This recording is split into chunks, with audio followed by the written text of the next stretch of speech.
We're recording. Yay. Yay. Oh, fuck. Yeah.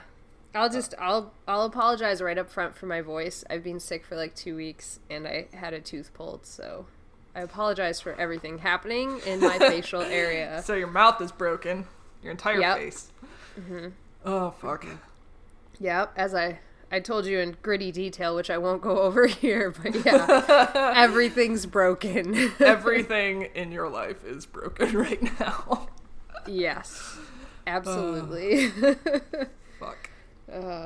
Much like the Animorphs, everything has gone awry, and It never goes right. Nope. We're all on the verge of a mental breakdown. Yep. Especially the kids. Yeah. The kids are not all right. Well, I kind of want to get into talking about this because I was so interested to hear what you thought overall of this book.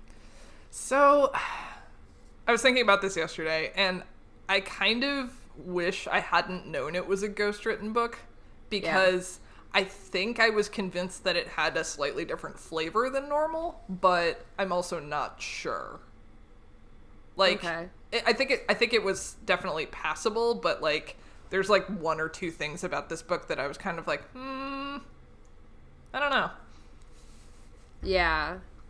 I was thinking the same thing. Like, I was like, oh, I shouldn't have told you, because I can definitely remember like reading through before I knew it was ghostwritten. Mm-hmm. And I remember it not being like one of my favorite books, and I didn't think it was a standout book, but like there was nothing that I read it and I was like, what the fuck happened here? Like, yeah.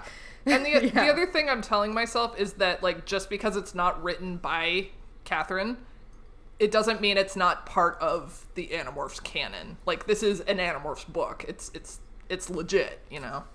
Right, and she still provided the outline and everything, so it's like still her ideas and still her, it's just I mean, I think the only thing that really suffered and really stood out to me now that I know that it's ghostwritten is the interactions between the characters. Like, something shifted a little bit in those. I have beef with one of the characters in particular, but I can get into that later. Okay, I'm super excited to hear about that, because I have beef with a few of the characters. Okay. And a few specific interactions I have beef with as well. Okay. So. Okay. So this will be known as the book that we have beefs with. It doesn't bode well knowing that at the end of this episode we have to rate all of the books that we just read. Oh, shit. Yeah. This is going to be the wackest mix of all time. It's going to be super whack. Yeah. All right, shall I start to read? Yes, before my phone battery dies. And all right. Oh, that's right. And We're before on your plumber comes over, or your repair dude comes over. Yeah, it could be either. Who can tell at this point? Literally everything is breaking. Everything ever. All right. So, Marco has a date with Marion, which, by the way, worst fucking name for a child. I just kept thinking Maid Marion from Robin Hood. Oh, that's actually better than I thought. I just kept thinking of an old lady with a walker, like, Marion, get me the prunes. God damn it, Marion! Yeah, exactly. It is the greatest day ever, and she thinks he knows a lot about classical music and is super manly man, and she wants him now. None of those things are true. Nope. After this, we get a quick description about the Animorphs, wasting no time, and then a rundown of the Erek invasion. And that's when the doubt creeps in. What is Marion with the long dark hair and beautiful deep eyes and dimples that make Marco want to cry? What if she's a controller? And that's chapter 1. So my first guess for this book was going to be that like it was going to manifest into a moral about how the kids can't have a normal life and normal relationships, a la like Spider-Man 2. Yeah. But that didn't happen. That didn't. She was I had nothing to worry about. She's not even an afterthought here. she's a one-off joke at Marco's expense. Pretty much. It was just to set up. I think just to set up this next chapter was the only reason that she was included. Yeah. So anyways, so the classrooms that normally hold the study classes, study halls, are closed because of asbestos. And this, when I read it as a child, this rang true with me because this actually happened to me. So I was like, fuck yeah, I do know what it's like to suddenly have to abandon all your classrooms and be in the gymnasium. So it happened at our college too, in the art store in the basement. Oh my god, I forgot about that. Yeah, they tore it out and they found a ton of asbestos. Oh no. And we were like, oh, this is why we're all insane. And then how many times do we make the asbestos muffin joke when that happened? I'm making muffins as best as I can. I feel like we said it every single day for probably that whole year. Matt gets really mad when I quote that video, and it's a lot. I too quote that video more than I should, but no one gets mad. They just don't know what I'm talking about. Yeah. Maybe that's why he's mad. Because he doesn't know. He's not in the loop. He's not part of the cool squad. He just doesn't get it. Nope. Anyway. Anyways, yeah, that really resonated with me. I was like, hell yeah, asbestos everywhere. Common lament. Common issue is the asbestos classrooms. So yeah, anyways, all the kids are playing in the gymnasium. They're letting them like play basketball if they want. But gross. A lot of the kids, I know, right? Jake's in there. Ugh. Yeah, Jake is in there. But instead of talking to his team, he's like, excuse me, I must go shoot some hoops. I need to unwind. I need to unwind from your bullshit. So instead, Marco and Cassie, who are kind of like the two forefront characters for this book, are talking. Which is a little weird, but whatever. So they're sitting there and Cassie goes, how did the date go? And Marco apparently made it past intermission and then found out he had to go back in and was considering like screaming fire just like everybody left. But instead just got so enraged that he fell asleep, and when he woke up, every single person was gone. Jesus. Which is just the funniest scenario to me. Oh, God. Yeah. So Cassie then expresses some sympathy, and she's like, it's okay, she wasn't your type anyways. But the way she says it makes Marco suspicious, and he's like, you guys watched her, didn't you? And Cassie's like, well, yeah, we were worried about you. So he's not sure, like, how he feels about this, and then he asks her, like, you know, is she a controller? And Cassie's like, no, she's not a controller. And Marco's like, I don't know if that makes it better or worse. Which, I think it would make it better, right? Better? Yes. I don't fucking know. I don't know. I don't know why he was, like, so upset. Because, like, he himself had suspicions and doubts, and, like, this seems like a logical move to, you know, spy on a person that part of your team is involved with. Yeah. And I don't know why they would keep this from it. Like, this whole thing is set up as, like, Jake sent Cassie to talk to me and, like, to tell me this. And, one, that was actually really cool because, like, I liked the aspect of, like, Jake is still controlling parts of his team and, like, still using the knowledge he got from, like, the David era to, like, to act. But, like, also, why wouldn't they just say, hey, like, we're gonna scope her out? Like, because Marco was planning on doing the same thing. Like, he wouldn't have been upset with that. Right. I don't know. Whatever. Anyways, she's not a controller, and Marco is about to make a snarky comeback, but then they're interrupted by Erek the Chi. Right on time. You called it. Yet again, another Marco book. Erek's there. You knew he would be here, just like you said. Almost every single Marco book, except for, like, the first one. Yeah, before they knew about the Chi. Yeah. Marco's the Chi whisperer. Chi master. The Chi master. Yeah. So yeah, Erek showed up to talk. He extends his hologram around them, and he goes, anybody who observes us will think we were talking about the game last night. Yes, the game of sports ball. Yes, I love the sports. Yeah, and Marco makes some comment like, if you just want to talk about the game, then what's with all this secrecy? So I was like, that's a pretty good joke, Marco. I like that one. Yeah. So, Erek basically just popped up to tell him that there's like a major Yerk plot going on right now to make Kandrona rays, to make satellites. Kandrona ways. To make Kandrona ways. The Kandrona way of life. No. Oh god, that sounds like a cult. It is a cult. It's definitely a cult.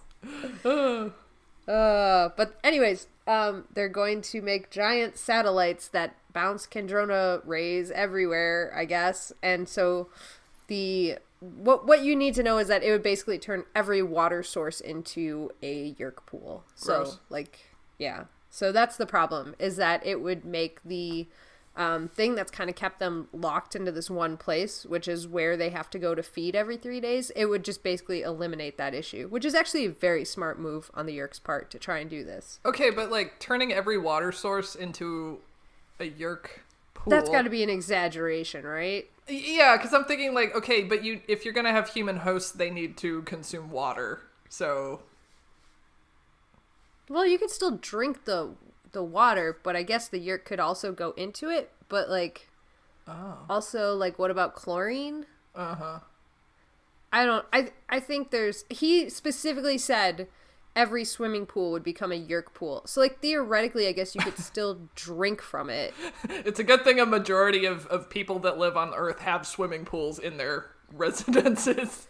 Right. God. Well, in Florida they do. Like, Florida Yeah. would become the greatest Yerk population of all time. Ugh. Plus, there's all those, like, old people there. Although they don't want to infest them. Yeah. But then they could. Uh-huh. I don't know. I think Florida would become a Yerk destination for sure.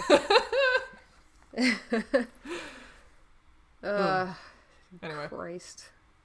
Yeah, anyways. So they're gonna Kandrona rays everywhere, basically. And then Marco says to Erek, man, don't take this personally, but I really don't like you. And so Erek just mocks him for his shitty date. Like, this enlightened chi that expresses only joy and love and everything good and is so enlightened is like, I don't like you. Him in the nuts there. Jeez. Right? Well, at least I didn't have a shitty fucking date like you, Marco. So fucking rude. You're so mean to him. Oh, Jesus. Oh, man. I did really like that. But this next part was my absolute favorite, and it's a total throwaway, is not mentioned again, doesn't fucking matter to the plot of this book, but oh my god. He then says something to Marco, like, she's not your type because she actually has taste in music. And Marco's like, oh, I guess you're a fan of classical music then, huh? And Erek is like, well, yeah, I used to work for Beethoven. And the guy was a real jerk, but his music was beautiful. He says something like, it would have made my masters weep. And I was like, no, how do we end on that note? That's the end of the chapter. How do we just stop there? Excuse me, tell me more about Beethoven, please. Oh, God. I thought he was going to make a reference to the Beethoven movies with the dog. Which, like, because very 90s movies, right? Yeah. Oh, would have been a perfect segue. That would have been so smart. It would have been. And this movie's so perfectly set up for that, because then they could have segued into Balto, and then, sled dogs, come on. Freaking all the dogs of the 90s. All the dogs, bring them all in. Air Bud, fuck yeah, they're playing basketball in the gymnasium. Let's make this a dog land. Perfect. Oh my god. Handed that to you on a silver platter. Whoever wrote this. This must have been when the ghostwriter took over, because K.A. Applegate was like, dog movies? Dog movies, anyone? And he was like, we're not doing dog movies. Listen, Applegate, we're not going to talk about 90s dogs, okay? But that's what I want. I know, she was like, I just want to talk about dogs right now. Absolutely not. God. Yeah. So, yeah. There's also a throwaway mention about Tobias, Marco being jealous of Tobias, like, being a peeping Tom on Marion. Oh, yeah! I was like, Tobias would never do such a thing. Yeah, it's established he would never do such a thing. Yes. I brought up a point about that later, and I'm gonna bring it up with you later, because cool. I was so upset about a few things. Like this one I glossed over. I was like, okay, don't mention it. But then later I'm like, no, this guy, he's facetious. Anyways, yeah. So we cut to the barn, as always. Oh, Roscoe's whining behind me. Oh, baby! Roscoe, no, you can't talk. I know you're mad about the dogs, but it has to stop. Anyways. Yeah, so anyways, they meet back at the barn to discuss the mission as always, and Marco gives us, at this point, a more detailed view of the team members, and I only wrote down the highlights, which to me were his description of Axe, which was just weird, and, like, him talking about how Axe talks funny and is human, like, whenever he's human, he, like, sounds out the words, and he is the only one that thinks that's amusing. Him talking about how everybody respects Jake except for Marco because he once saw Jake blow chunks for an hour after eating an entire blueberry pie on a bet. And then, of course, calling Rachel a psycho babe, but in a good way. All right.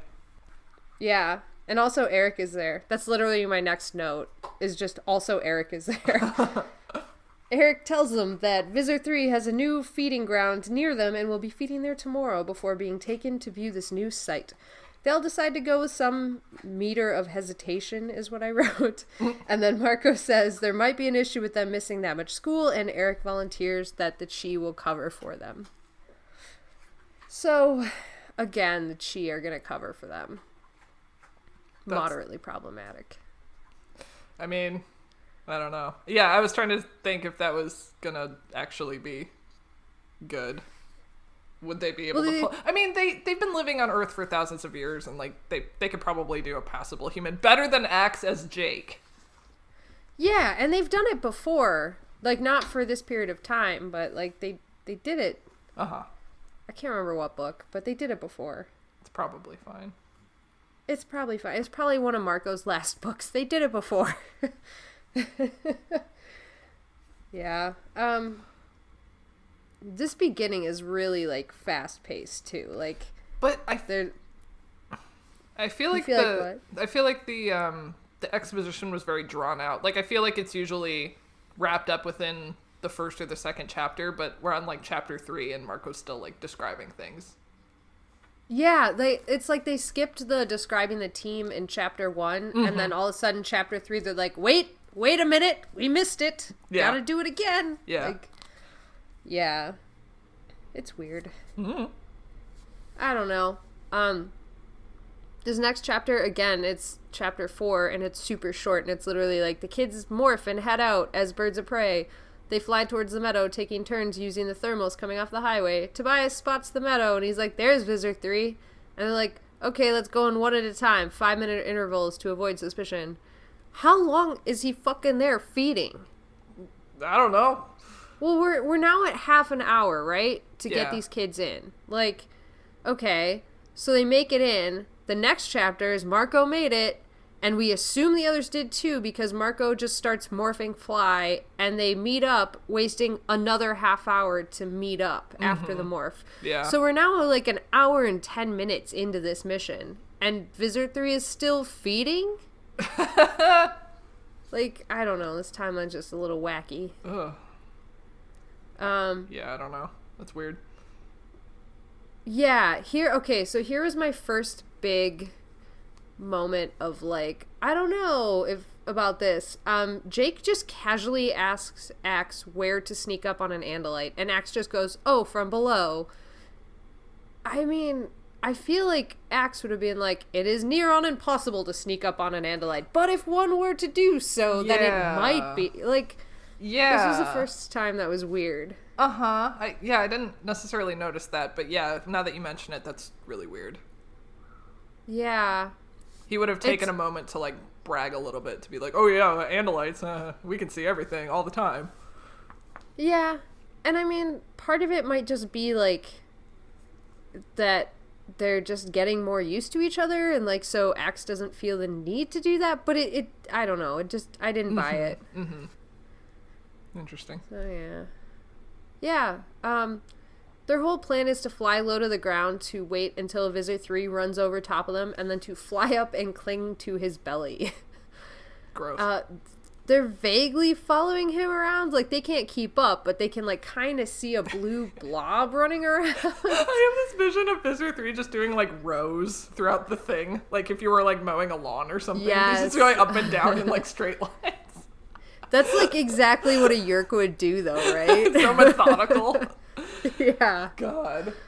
Oh, man. Here's the question, though. When Andalites eat grass, are they just absorbing the nutrients, or are they, like, physically tearing up the grass? Like, is the grass getting shorter as he's running around? I feel like, I think they actually have to, like, crush it to absorb the nutrients. Okay. So it would be getting shorter, but only because it's being trampled down. Gotcha. Yeah. So I don't think it would be, like, noticeably, like, you would suddenly see, like, the grass was, like, a half-inch shorter everywhere he had gone.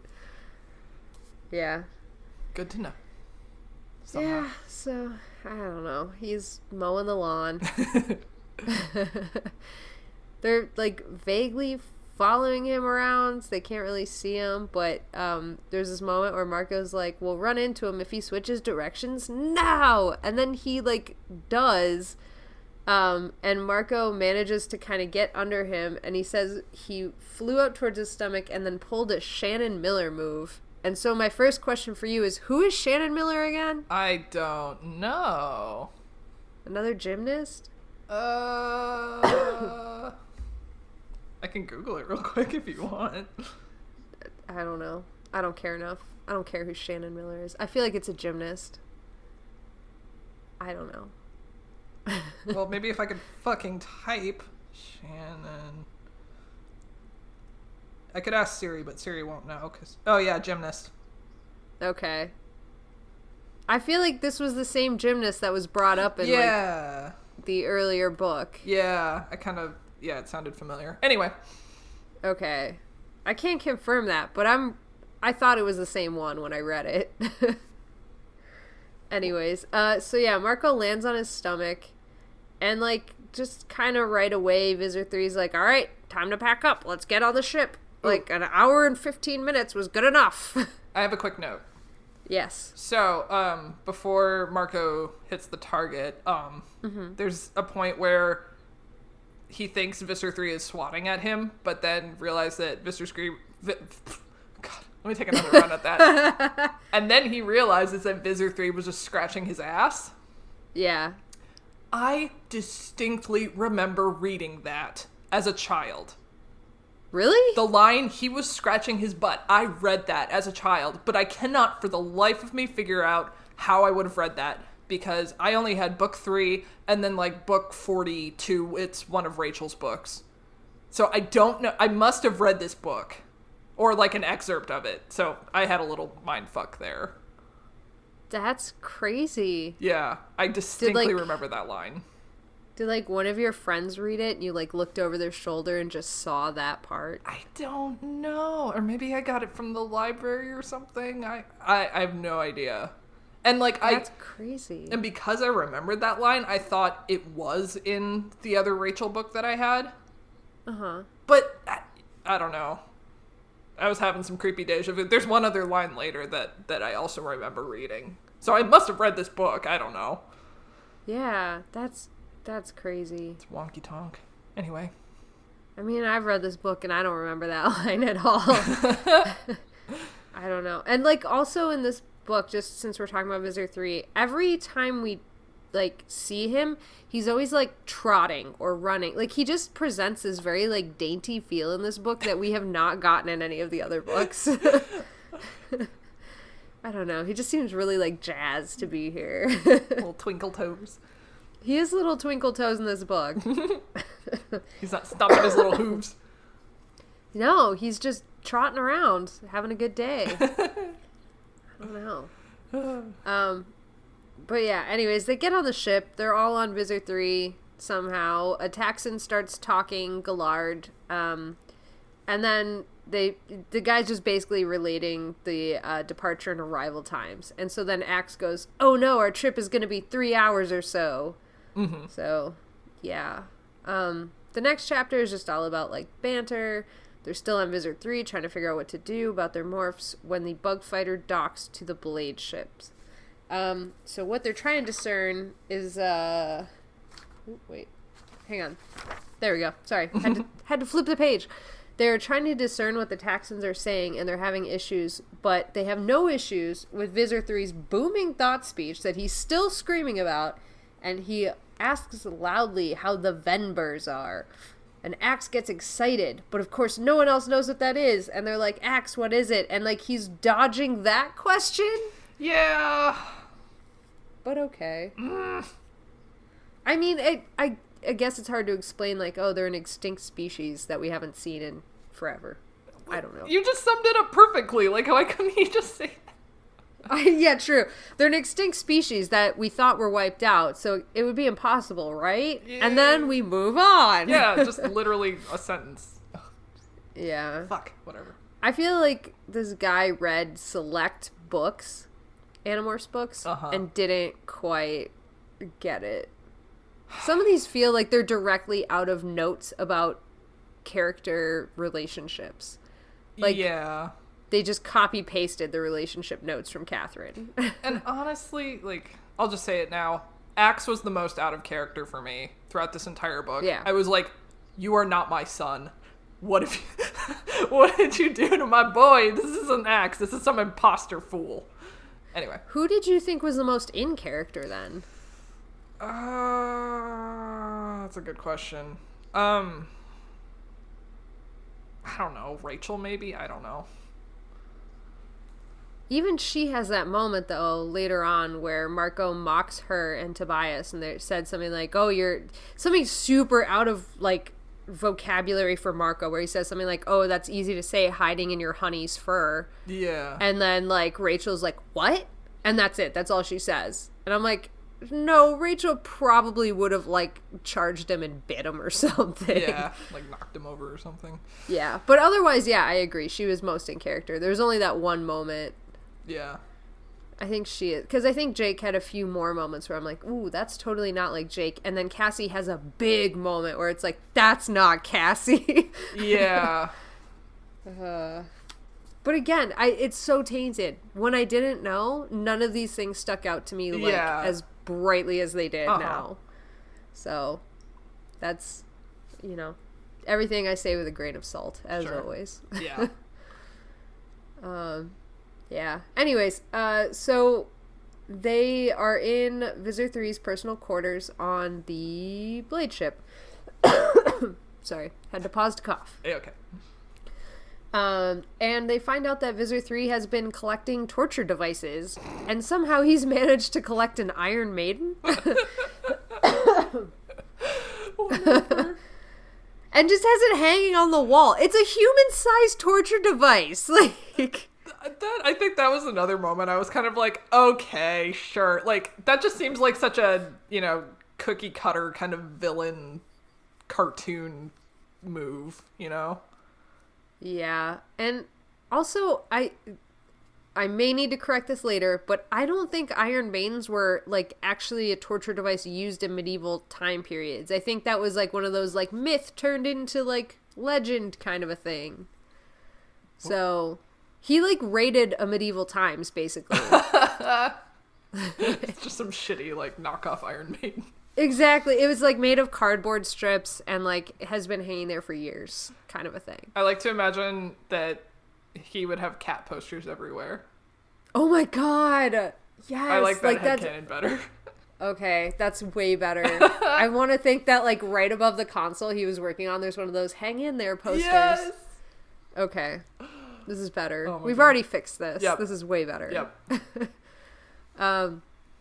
Yeah, and so the Animorphs go to the first of their shitty fucking plans. Like, oh god. They need to demorph, and so they're like, plan A, they're trying to figure out blah blah blah. Plan B, irritate the shit out of Visser 3.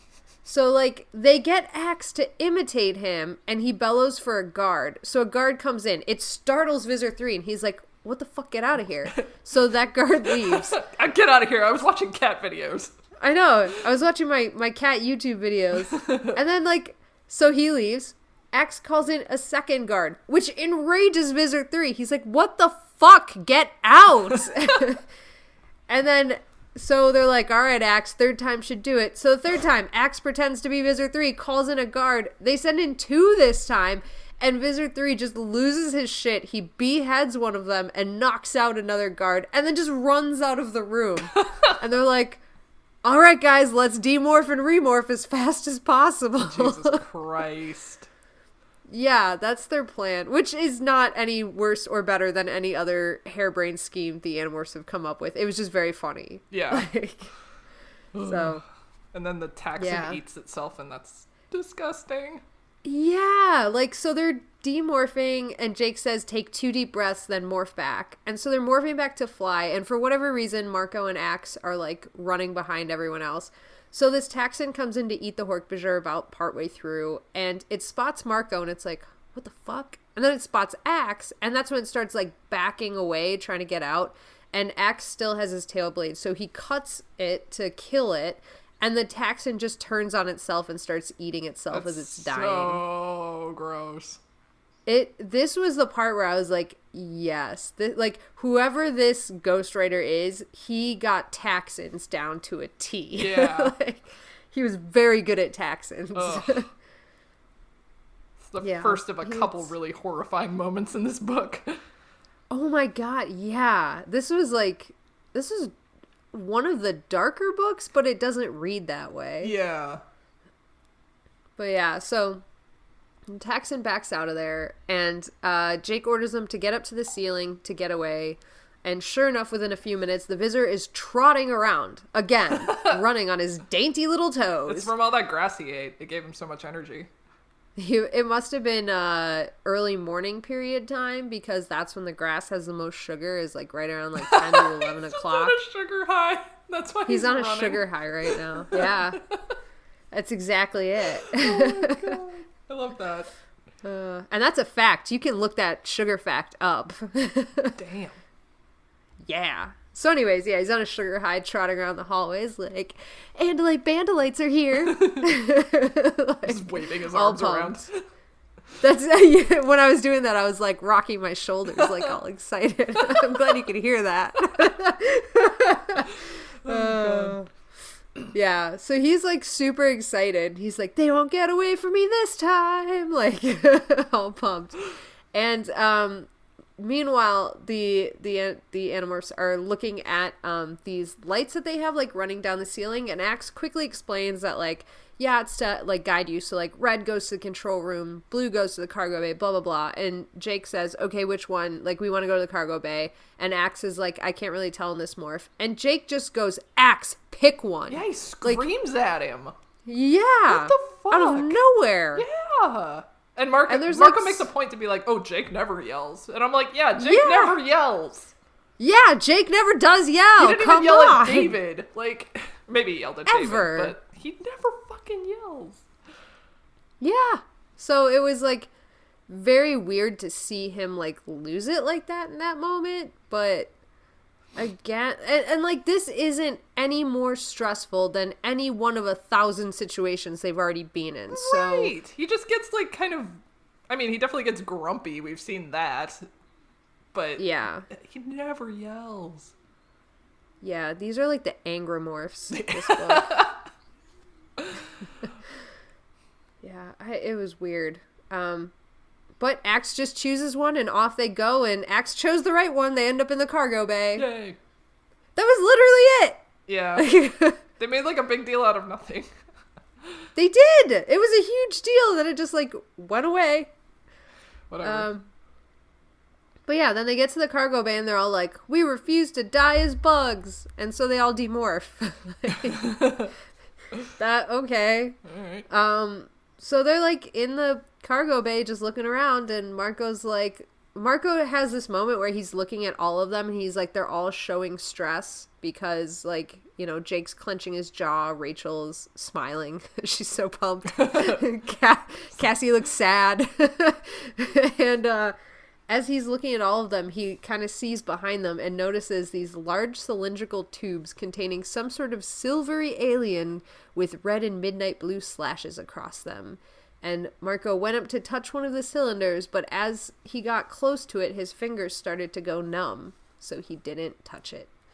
And that's about the time the ship started to descend. And Axe is like, oh no, the ship is descending. And it's like, okay, battle morphs, everybody. And by the time it's landed, they're all morphed, and the hatch to the cargo bay doors open, and there's like a shit ton of Hork-Bajir, and then Visser 3 walks out. This is a fucking brutal battle scene that is about to occur, and it is so quick. Mm-hmm. It's like fucking horrendous. So Visser 3 is descending upon them, mocking them, of course, while the team is desperately searching for plan B. And Marco's like, I thought I remembered there was a fourth door behind us. So he's like, Axe, check it out. So Axe, turns his stalk eyes around, and he goes, yeah, there's a door behind us. So Jake goes, okay, Rachel, the next time Visser 3 talks, charge the cylinder, and we're all just going to get into this crazy battle because they can't shoot anything in here because there's these big, cylindrical tubes containing an alien. So, like, we can try to, like, fight our way out this back door. They're like, okay. So Visser 3 starts to go on, and Rachel charges this giant glass-looking cylinder and, like, kind of bounces off of it the first time. And we cut between what Rachel's doing and what everybody else is doing. So Axe is telling Marco to get to that panel and just punch through it, basically. So he does. Cassie is joined the battle, but then immediately kind of gets taken out. They see her body flying across the cargo hold, and she is just covered in blood and unconscious. Rachel charges the cylinder a second time, and this time it cracks, and some of the fog is starting to come out. Jake is getting buried in Hork-Bajir, and Axe is in a battle with some Hork-Bajir and looks at Marco and says, pull the cover off the panel. And so Marco does. And he tells Marco he's got to squeeze an internal trigger. And at this point, Rachel charges the cylinder a third time, and it shatters. And the mist comes dropping out of the tube. God. And it freezes everything it touches. So, like, the Hork-Bajir are just turned into stone gargoyles. It hits Rachel, but her fur ices over because her morph was built to withstand some of the cold weather. It doesn't immediately affect her. Marco finally gets this back door open, and Tobias and Jake bail, the others following. Cassie's completely unconscious, though, so Rachel walks up to her as the grizzly bear, picks Cassie up in her mouth, but she has to walk through some of the fog to get to Cassie, so her foot freezes to the floor, and she literally just shatters it and keeps walking on 3 legs. Yeah, leaving her frozen stump to the floor. How many fucking appendages has she lost? So many. Oh my god. So many. Gross. And Marco's been eviscerated so many times. Like, yeah. Youch. Yeah. So, and then the last, like, scene of this battle is Rachel walking out, like, hobbling on 3 legs with Cassie in her mouth, and she just kind of, like, tumbles out of the spacecraft. Yeah. Brutal. It's brutal. Like, it's just crazy. This was one of the darkest battles, like, we've seen. Yeah. But it was, like, also 5 pages. Like, it was nothing. Yeah, so anyways, that was really good. Like, whoever this ghostwriter is does do, like, that dark side of the Animorphs pretty well. Oh, yeah. And there are many more scenes to come. Yeah, tune in next week. Just kidding. We're doing it now. Yeah. Don't be ridiculous. Hold on to your butts. Hold on to your butts.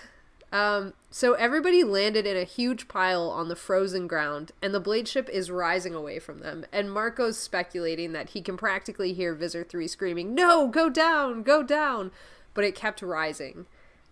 Marco is trapped under everybody. I guess he was, like, the first one out, which makes sense. He pulled the panel. He did the whole door thing. I get it.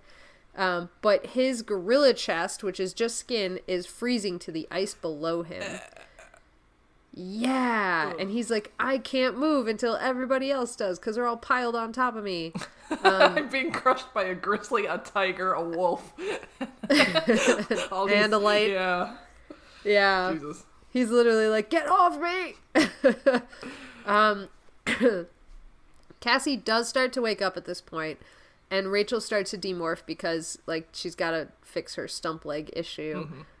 She gets back to human, and within seconds, she's freezing. So she's, like, surrounded by, like, everybody else kind of in their battle morphs or as themselves. And she's like just immediately starting to die. But then Tobias just passes out because his bird body can stand the cold way less than Rachel even can. So she like picks him up and like bear hugs him and then morphs to bear. I wrote that too. I wrote Tobias gets a bear hug. He does in every possible way one can get a bear hug. So yeah, that was adorable. She just picks him up and literally like morphs around him while holding him to try and keep him warm. It is adorable. So that's, yeah, I liked that. Anyways, they determine they're not in Hawaii. No shit. I think Marco also crosses out the Caribbean pretty quickly as well. Yeah. So Tobias and Axe do not have cold weather morphs. This is a problem. So Jake has a pretty good idea. He orders them to go to flee and hide in Rachel's fur. And so they do. It's great. It's warm. They're happy. They get to drink blood. It's all wonderful for them. And then Jake's like, we gotta get out of here. And so a tiger, a bear, a wolf, and a gorilla go running across this frozen tundra wasteland. And Marco is not doing well because, as he's pointed out before they started this whole running adventure, he's built for like sweaty, sticky forest. He's not built for cold weather. No. Gorillas are not built for cold weather. No. So yeah, his knuckles are scraped bloody. His chest had all the skin pulled off on the ice, so it's like frozen over in this pink blood ice on his chest. And he starts to go into shock very quickly, and no one's really noticing it first because Marco's just like in this narrative in his own head. He's not really talking. But like his thoughts like start to run together and get like crazier and crazier. And then finally Jake spots an area where he's like, we could go try to get in there and hide and morph. But Marco is completely delirious at that point and like starts to lay down because he's tired. And Jake's like, you gotta morph out, you gotta morph out. They realize he's in shock. So this chapter, Marco kind of blacks out.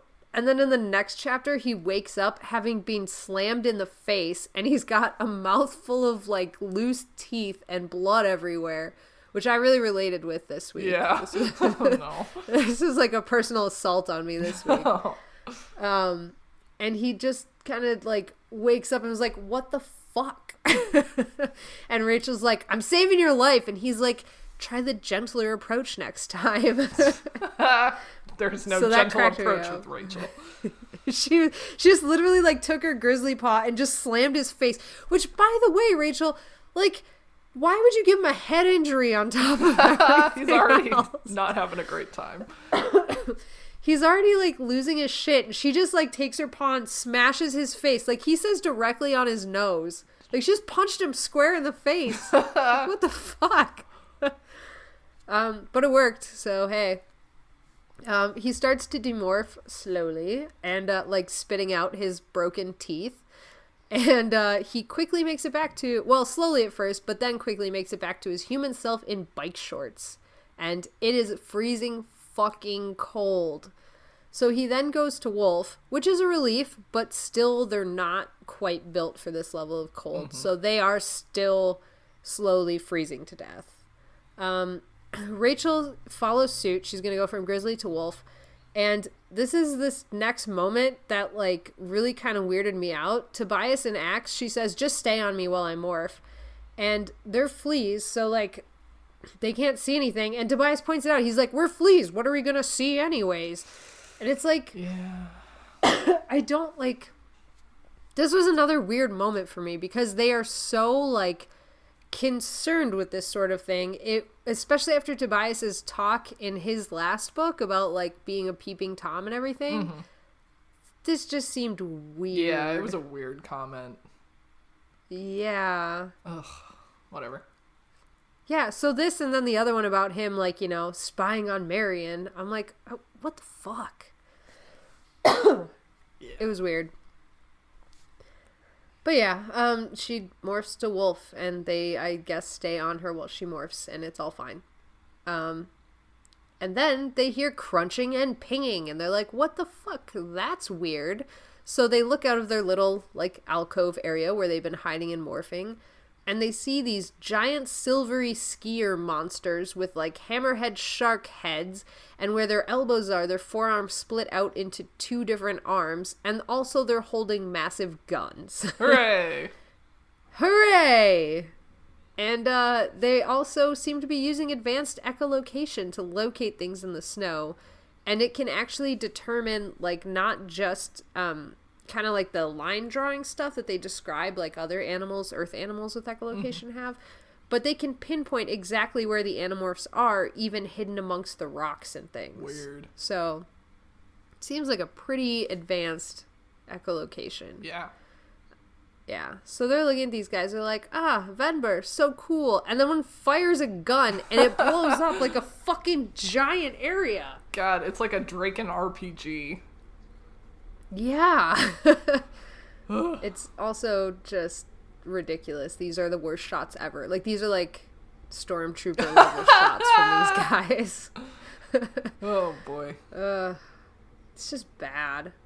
Yeah, it turns out they're toting around massive Dracon cannons, which Axe says are, like, used to like, fire on military bases from outer space. Who needs accuracy when you got fucking hard to avoid area attack? Exactly. Yeah, this is just fucking weird as shit. Either way, they take off running because they just have to get out of this fucking area. And wolves turn out to be the perfect morph for this scenario because of their endurance. Mm-hmm. They can run and run and run and run. And they keep going, but at the, like, towards the end of their 2-hour limit, they're saying that their ears and the pads on their feet were getting frostbite in the bitter cold. And I wanted to ask you, would that actually happen? I'm actually not sure, because I mean there's Arctic wolves. I'm assuming these would not be Arctic. These would be no. These are gray wolf, probably. Gray wolves, yeah. But, like, that's what I mean. I don't know what the physiological difference is between an Arctic wolf and a gray wolf. Okay. I mean, I'm assuming there must be one because there are no, like, gray wolves after a certain point. True. In the latitude, but yeah, I don't know. I'm sorry, I failed you in the info front. No, that's totally fine. I was more thinking, like, hey, if, like, dogs can do this, why not wolves? Like, because sled dogs are used in the Arctic, that's right? true. Although sled dogs, a lot of them wear the booties, but I don't know about their ears. True. And I know that the mushers, part of the care they have to do with the dogs is to take off their booties and, like, rub their feet so that they warm up. But yeah, and they probably have some solution, like put, like, Vaseline on the ear tips and things. Could be. Yeah, okay. More worried about their snoots. I just wasn't sure. Yeah. They seem to be able to smell just fine throughout this entire stupid thing. Yeah, but the snoots get cold and cracked, and I don't know. That's true. They morph out of it every 2 hours, though. Which is, as they mentioned, the only reason they thought they stayed alive. Yeah, pretty much. It's because they could heal themselves and then they die for 2 hours. Yeah. Yeah, it's just not good. Yeah. So this is the weird part that we talked about earlier. As they're running, they start to approach the 2-hour time limit, which, by the way, wouldn't Tobias and Axe already be past that, but whatever. Yeah, true. Yeah. Tobias says we should keep moving, and Marco then makes that comment, like, it's easy for you to say when you're, like, snuggled up in your honey's fur, and Rachel just goes, what? And, like, that's it. That's the whole interaction. Yeah. Which seemed like Marco said it very angrily, which didn't seem like Marco to me. And then Rachel also didn't kick his ass, which didn't seem Rachel-like to me. Well, wait, what do you mean you don't think that was in character for Marco? So, I won't take a whole bunch of credit for this because this is, like, a common conversation kind of within the Animorphs groups, but I agree with it that Marco and Rachel, their teasing relationship and even their banter back and forth, while it can get heated, it always seems like they're friends. And here it just made Marco and Rachel seem like they hated each other. Okay. It just didn't feel like it hit the mark of what their relationship has been, which it might have changed. We've talked about that before, how some relationships seem to change off camera in these books, and that's totally fine. But it just didn't seem to hit like the notes that it normally does. Well, I was thinking back to, I think it was one of Jake's book when Rachel and Axe got captured at the mansion and everybody was like screaming at each other, and Tobias said like, oh, you know, Rachel being stuck as an eagle wouldn't be the worst thing. And Marco was like, yeah, you would think that. So like, you know, we had talked about like that seemed to come from a place of like possibly jealousy on Marco's behalf. And I kind of read that as the same sort of tone here. Like, not only is Marco jealous that Tobias is nice and warm, but also that like maybe because he knows that Tobias and Rachel are dating. Because I still kind of read Marco as having a crush on Rachel, which could just be like, yeah, you know, it could be nothing, but I don't know. That makes more sense. This is what I think is like knowing it's a ghostwriter. It's tainting my view of how I read into it now. So yeah, that makes more sense. I like that better. I changed my viewpoint. to yours. But yeah, I agree. I feel like Rachel would have been like, no, come at me, Marco. What did you mean by that? Yeah, she'd have bit him. I would have bit him. I'd been like, fuck off. Yeah. Jesus Christ, Marco. You don't know anything, Marco. Anyways, yeah. So that was stupid. Anyways, they find an outcropping where they demorph and remorph one at a time, huddled around each other as little wolves. Oh, it's cute. Which is adorable. That is cute. And like Marco's like, it brought up suppressed memories for me of cuddling with my mom on the couch. Yeah, I felt that was forced. That was super forced. I didn't even write that in my notes. Yeah, I wasn't into that. I was like, ugh, okay, here's the obligatory mom mention. Like, yeah, that's exactly what it felt like. It was like, notes, Marco's mom is a controller, work this in somehow. And he's like, my mom, nah, done. Yeah, exactly. Jesus, that's exactly what it felt like. Fuck.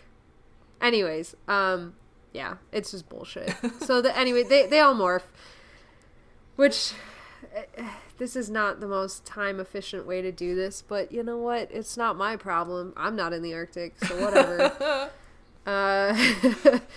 Tobias and Axe then switch to Jake's body because Marco thinks his comment got to Tobias and made him embarrassed.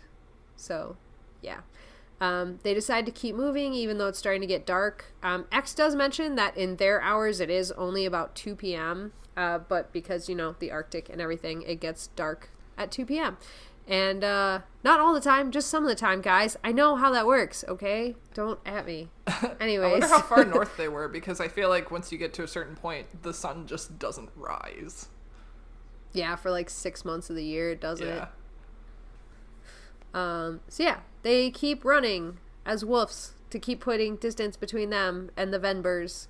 And they were deciding whether they're going to run along the shore or head out onto the open ice because Axe speculated that if they got the Venber into running water, that might destroy them. So they're like, we could run out on the ice, but we'll just stick to the shore because there's more places to hide in case they catch us. There's more places that we could go into and hopefully stay warmer. So whatever. And as they're moving forward, they catch another scent. And they see it's a polar bear. Polar bear, which is super exciting. Ice bear. It is an ice bear. It's an angry bear. So they discuss this polar bear, and Cassie says, this is the largest land predator in the world. And Rachel goes, no, it's not. It's a grizzly bear. And Cassie goes, grizzly bear isn't a true predator. Also could have reminded her, like, polar bears can be larger. But whatever. And then Rachel gets, like, really, like, pouty about this, and she's like, I could take on a polar bear anyway. I loved it. So, yeah, this is a good time. The team continues on past the bear so as not to be eaten. And then Cassie goes, it's probably a good sign that guy's here, because that means there's prey around here. Because also they're starving, which they didn't mention before, but now suddenly it's a big deal. They're starving. Yeah. Since temperature is dropping so dramatically because it's nighttime, the team decides to dig themselves a lair, which turns out to be, as Marco describes it, a wet snow hole in the ground. They're all huddled down there, and I guess trying to sleep, and Marco asks Axe if he's sleeping. And Axe goes, of course not, Marco. And he goes, tell me the story of the Venber. Tell us a tale. Spin us a yarn. Tell us a tale of the Venber. Which Axe is like, okay. And it's actually quite depressing. A long, long time ago, when the Andalites were first venturing into space travel, they found another spacefaring race called the Five. They do describe it as a race. I looked it up. There wasn't just 5 of them. It was a race called the Five. Yeah. And the Five discovered Venbea. Venbe? Venbea. I'm going to say Venbea because it sounds kind of like a cool continental kind of twist on it, but it's probably Venbe. And they also found out that if they melted down the Sorry. I thought you were Bay. Turns out you're just Bayum. Fuck. God. Sorry. That's t-shirt. T-shirt that shit. The Five discovered if they melt down the Venber, they could use the Venber liquid of the melted down species to improve their computers and fuels. Dear fucking so they're God. like, they hunted them to extinction. Okay, but for real, right whales. Am I right? Oh yeah, true. We've done that. We've been there. We're like, this burns our lamps better. Hunt this whale to extinction. God. Yeah. Although, bright news, did you see the news article, I think it was last week or 2 weeks ago, that was talking about how there's been a sudden boom and there's like 6 right whale calves that have been born this season? Oh, good. Yeah. So, silver linings. Yay. I mean, whales are still being illegally hunted, but... Yes. Yeah. Oh, that in other news, the Russian sea pens that were keeping all those belugas and orcas, the courts officially ruled that they have to release all of those animals. Woohoo! So more good whale news. Yeah. Don't keep whales in captivity. Yeah, they're going to sell them to Japan for, they speculate they're going to sell them to Japan for performing and things. Oh. And the Russians were like, you shall not do this thing. And also a bunch of them died when the temperatures got so cold. Anyways, babies. This is not what we're talking about. We're talking about another species being hunted to extinction. And that's the Venber. Which is also bad. Also bad. Don't hunt Venber to extinction. Don't hunt anything to extinction, please. Don't hunt anything to extinction. God. But as Axe speculated, these are actually probably not true Venber, because the Venber were hunted to extinction. So probably what happened was they found some of the DNA on Venbea. And they made a mixture with the most, as Axe put it, the most complex DNA they could find, and of the species available to the Yeerks that would be human. So I think it's a half human, half Venber. But, like, that explanation didn't sit right with me. I'm not sure why, because... I'm not, like, Joy and know these things, but it just didn't sit right with me scientifically. They crossed orcs with goblin men. While fighting Urukai. Oh my god. Okay, well, the Urukai, that was a different story. I believe that wholeheartedly, okay? I think in my notes I also wrote... They hatched them from the ground. What? They hatched the Urukai from the ground. Ooh. Anyways. In my notes I also wrote Jurassic Park, but with Venbar. Yes, that it had severe notes of Jurassic Park in this whole thing. Yes. Like, you thought you could do this thing, but you just can't, and now the power's out there. So, yeah. Anyways, the kids aren't comforted by this Venber talk, so they go to bed. Quote Yay. unquote. quote They do unquote their go best. to bed. They did something. God, I am so impressed by their stamina, because they've been like doing like 20 to 30 morphs in one day on empty stomachs, and like I remember back at the time where doing a double morph was like a big deal, and now I'm like, yeah, they've really like upped their game. yeah, it's like they're literally starving and have no sleep, and they're marathon morphing, and I'm so impressed with them. Yeah, I mean, and they did that too. Like in the past few books, like they have gotten their morphing stamina up so high that they can do this. And they mention like how taxing it is. They're not saying like, oh, this is super easy. They're like, we just have no other choice. So we're exhausted, but what are you gonna do? They're so swole. Their morphing muscles are huge. Oh, jeez. Yeah. Too bad they can't get swole from morphing. I know. Yeah. Anyways, they were sleeping. Morning finally arrived, and Marco was the first one up. He poked his little nose out of their den, and he smelled the Venber, but he also smelled the polar bear. So he's like, fuck it, let's go look for this goddamn bear. So he like hops out of his little lair, and he's looking around, and it took him forever to spot him. But when he did, he called the others up, because they're like, look at what this polar bear's doing. And they watched as he like was sniffing around and like looking for stuff. And then he went out onto the ice and slid around on his belly until he finally got to this part. And then he smashed through the ice with a giant paw, grabbed a seal, scared up 2 other seals that take off running, and pulled this fat seal through a hole that was too small, so shredded his sides as he pulled him up onto the ice. Oh, I'm so sad. I love seals. It doesn't get any better for the seals. No, it doesn't. It gets worse for the seals. Yeah, so they watch as this bear just starts eating the seal, and they're like, oh, we have an idea to take care of our food problem. And then they all look at Cassie, and Cassie has this giant fucking meltdown, like, why are you guys asking me for permission? Why do you guys always look at me for this shit? Do you honestly think I would put the animal's life over your lives, or my life for that matter? And then they're like, well, we don't know with you. Like, what are the rules here? And she's basically like, she delivers this like fucked up speech that's like, I don't ask for a lot. I only ask that you don't kill species that are on the brink of extinction. And if you are going to use something for consuming an animal, you have to treat the animal properly when you're raising it for consumption, and that you take care of pets and you don't abuse it. Like she goes on this very, very long speech where like a single point or 2 very distinct quick points about like, all I ask is this and this would have made an impact, but instead it was just this long fucking rant. Like, what the fuck?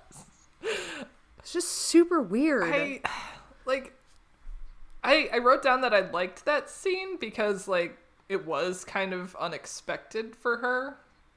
You know, because she used to have meltdowns over, like, killing termites and triceratops and hork-bajir and everything. Right. And the fact that she's now, like, of course we're gonna fucking eat the seal. We need to survive. Like, yeah. But, yeah, you're right. It kind of turned into a TED Talk a little bit. Yeah, and that was my only problem with it, because I think that it is a huge moment for her character to put down into writing. Do you honestly think I value an animal life over my friends or myself, for that matter? Yeah. That would have been such a strong line to just stop on. Yeah. Like, but then, yeah, we go into her 10-minute TED Talk about, like, her ins and outs of how she treats the animals based on their class. Yeah. Like, you know, it was just weird. Yeah. That was, like, one of those moments where, like, I think Kay Applegate gave him, like, a series of rules about, like, Cassie, like, and how she treats different animals based on this, that, or the other. And how she would act in the survival situation. And he just, like, copy-pasted and, like, added a few words to make it flow with this narrative. Sure. That's what it felt like to me. But, like, if he had have just stopped on that line of, like, do you think I value... Like, that would have been great. Really strong. Yeah, that would have been incredible. Like, because we too don't really know with Cassie, because she kind of was willing to let the termites live over there. Like, yeah, you know, yeah, and she, you know, yeah, And she had that big discussion with Tobias about the skunks and about how, like, it's not any different to kill a mouse versus to get a mouse from, like, a supplier. Like, yeah, absolutely. And that's even brought up very soon. Yeah, it was just, like, a weird moment. And, like, they kind of explained it with, like, she's really cranky. She's and, hangry like, as fuck. They're all hangry. But, like, that doesn't really explain it. Yeah. Like, I don't know. Yeah. Okay, I'm glad you brought that up, because, it's a good, good take. And, like, I agree, it could have been a strong moment. Anyways, yeah. Eventually, the polar bear finishes up whatever he's going to eat of the seal and leaves, and the 4 of them, morphed as wolves, meaning Cassie, Jake, Rachel, and Marco, go over to the carcass and look at it. And they're like, Axe and Tobias, are you guys hungry? And they're like, we already ate. Keeping in mind, they're now on Marco's body. And Marco's like, oh, what the fuck, guys? Oh my god. Yeah, they drank Marco's blood. Although that kind of makes me wonder, it's like, okay, well, they all could have, like, morphed fleas, taken turns morphing fleas and sucking each other's blood. Not that that's great, but, like, that way you wouldn't have had to eat the seal. That's the weirdest pseudo-sexual suggestion I've ever heard from you. I didn't mean it like that. We can all take turns drinking each other's blood. No. It's so weird. No. Not what I meant. Oh, no, I know it wasn't. It was just the way you said it. I was like, oh. Like I said, it's not a great compromise, but it's an option. It's a compromise. Yeah. Anyway, man. That was a bad thing that happened just now. Yeah. Anyways, they all eat the carcass. Eventually they look up and they see some Arctic foxes waiting their turn, and they're like, oh, cool. It's a circle of life. And then they spot 2 baby seals nearby floating in the water, and they're like, that's not a bad Arctic morph. And then Cassie goes, oh yeah, they're just, they're waiting for their mom. And Marco's like, oh, their mom's never coming back. My mom's never coming back. Yeah. Like, it was another forced mention of his mom. It was a little bit more understandable to force it in there than before. Yeah. But, like, yeah. I would have forgiven it in this instance. Babies. Yeah. It's just, I get why Marco feels bad. So they come up with a very simple plan to get these baby seals so they can get that morph. They go to Dolphin, Cassie and Marco do. They get pushed into the water, and as soon as they hit the water, their bodies start freezing, but all they have to do is grab one of the baby seals and bring it back. So they're like following these seals around. The seal can't really escape because it's like a baby and it's not as agile. And so they each like swim up beside it, gently grab a flipper, and like escort it to the surface. The pup is struggling this whole time and scratches Marco's nose, and he's like, good, I deserve it. And as soon as they see them bringing the seal back up, the other animorphs start to demorph so they can quickly acquire him. The seal, of course, goes into the trance almost immediately and is just like completely docile while they're all acquiring it. It's great. They go into this morph, which at this point I realized we never got a really good detailed description of any of the morphs they're doing. Mm-hmm. So this is probably, other than maybe the first fly morph, this is probably the most detailed one. And all that it really says is like Marco's legs started to like form together and he fell on his face. Like it's even now not that detailed. So yeah. Yeah, they go seal, and right as they're like, ah yes, warmth, delicious, glorious warmth, I'm on a beach drinking a mimosa or some shit. That's not what you drink on a beach. What are you, pina colada? That was my own desires. Yeah. Can I? Yeah. Can I drink a mimosa? You can drink whatever you want on the beach. Oh shit. Well, I don't think it's traditionally what you drink on a beach. So I'm going to say pina colada. I don't even think that's what he said. I think he said something different. But anyways, he's really warm. He's too young to drink. Warm.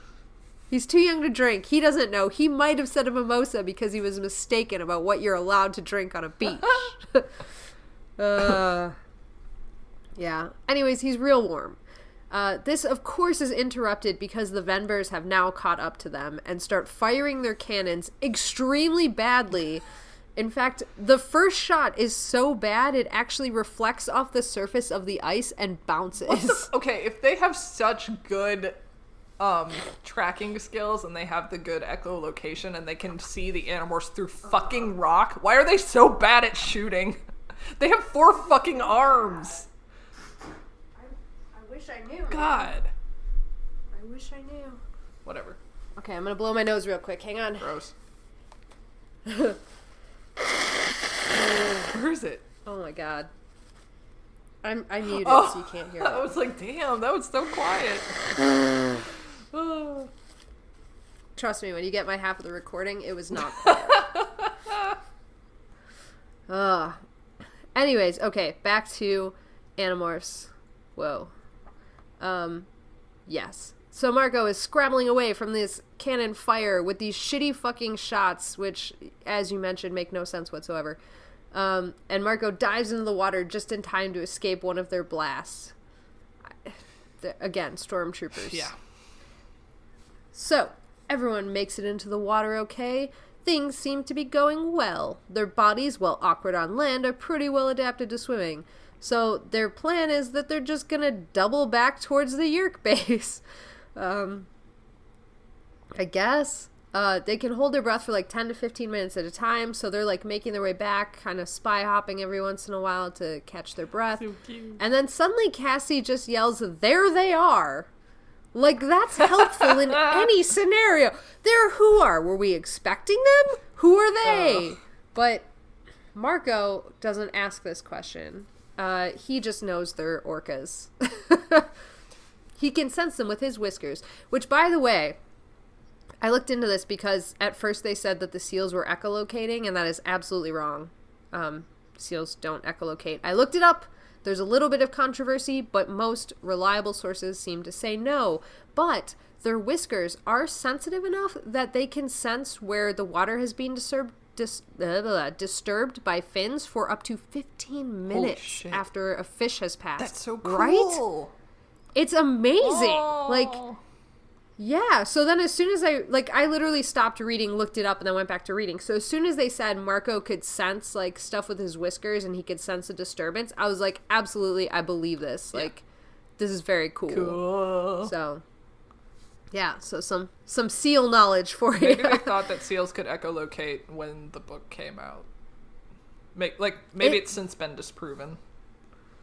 It might have been. I mean, like, most stuff I've seen that talked about them potentially using echolocation was published in, like, the 60s and 70s. Oh, okay, never mind. But it seems... Well, that's still, like, you know, that's only 20 years later. Sure. It does seem to be, since then, most people have found that it was their whiskers or thought that it was their whiskers. And then it is in the last, like, decade or two that they've started doing, like, all of the testing with them. And probably, I think it was, like... 6 years ago that they did that fin test with them to sense, like, yeah. So, like, it's possible that he looked something up and it said, like, they might use echolocation, but I think what happened was he forgot that he was writing for seals and not dolphins at this point, because, like, the first mention is echolocation, and then a minute later he starts talking about their sensitive whiskers. So, sure. I think it was just, like, a mix-up. I don't think it was a big thing. Right. Yeah, that's my theory. But yeah. Anyways, they're being hunted by orcas. Sorry. the best dolphins. That's in my notes. I wrote that orcas are the best dolphins. Your battle morph. Because they're dolphins and they're amazing. Yeah, it is my battle morph. My battle morph at all times, even on land. Oh no. That's the worst time. Oh. So they swim up towards the surface and burst out onto the ice. There's a moment of calm before the orcas just start shattering up through the ice after them. And they're like, oh, fuck. And, like, Marco forces in, like, 4 Free Willy jokes, which I do not appreciate, Marco. Free Willy is a serious film. Oh, God. It's a serious art film. But it's a serious art film about a serious whale named Keiko, and you should respect him, Marco. So, anyways. Yeah. Anyways, there's, like, a moment of calm, and then one jumps up out of the ice and, like, just goes above Marco and is kind of like falling towards him, about to like land and grab him, but Marco puts one claw in the ice and like spins out of the way, which is something that a seal would never do. That's his human intelligence coming through. And by the time the orca spots him again and kind of like recovers from like his prey being suddenly gone, Marco is like pretty close to human. So the orca takes a look at him and is like, we don't really eat that shit. And so he goes back into the water. And I wrote that the inverse of that is this is the moment that they teach orcas to eat humans. No. He lucked out. Oh, shit. Yeah. So Marco is sitting on the ice, and he loudly asks everybody, is this the armpit of the universe? To which someone replies, I don't know, ask him. Because there's a dude standing behind Marco. A dude who just, like, paddled up in his fucking kayak during a killer whale hunting situation. That seems like a smart idea. And was like, yeah, fuck it. He was, okay, to be fair, though, this is not, like, a dude that's like, oh, no, I better stay out of danger. This is a guy that's like, yeah, fuck it. What's up? Like, this whole time, this guy paddles up to Marco, and he's like, hey man, you a spirit? And Marco's like, what? He's like, you a spirit?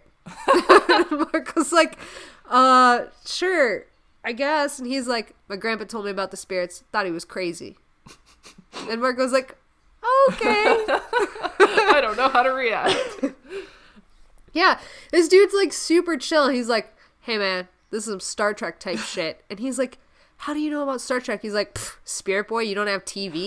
Like, this dude is like the chillest motherfucker on the planet. I love him. Like, he's so nonchalant.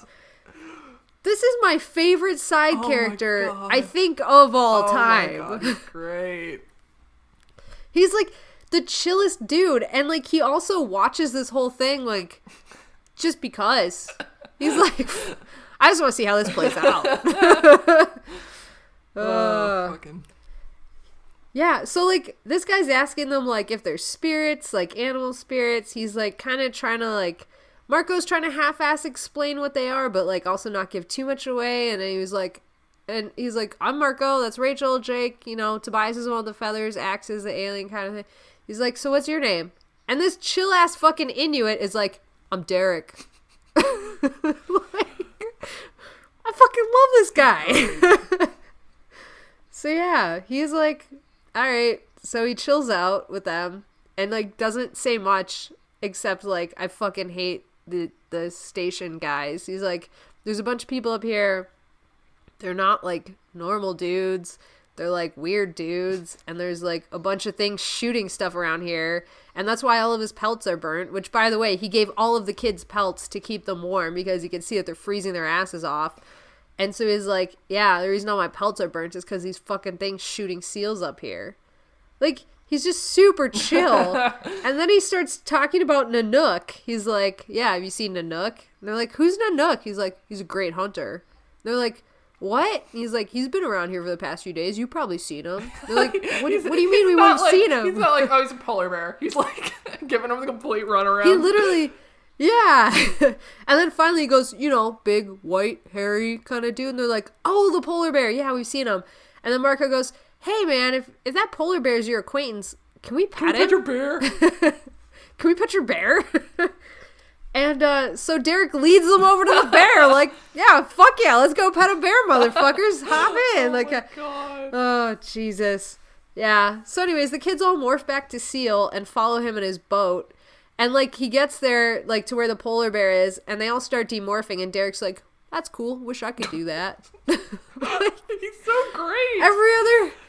He is amazing. Every other person they met, like, screams and freaks out, and Derek's like, yeah, fuck yeah. I love this guy. He's so awesome.